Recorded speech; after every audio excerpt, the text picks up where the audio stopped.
Ragging બાબતે જોરદાર બબાલ થઈ। જુનિયર ડોક્ટરના ભાઈએ સિનિયર ડોક્ટરને માર માર્યો।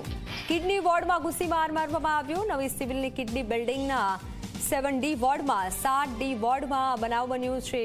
જુનિયર ડોક્ટરનું સિનિયર ડોક્ટરે રેગિંગ કર્યું। સિનિયરે રેગિંગ કરતા જુનિયર તબીબના ભાઈએ માર માર્યો। જે બનાવ સામે આવ્યો છે। કિડની વોર્ડમાં ઘૂસી માર મારવામાં આવ્યો।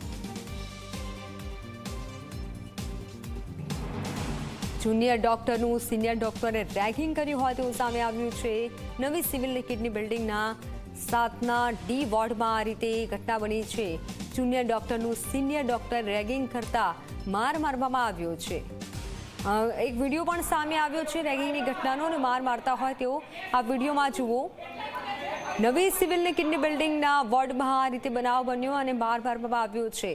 જુનિયર ડોક્ટરનું સિનિયર ડોક્ટર રેગિંગ કર્યું હતું।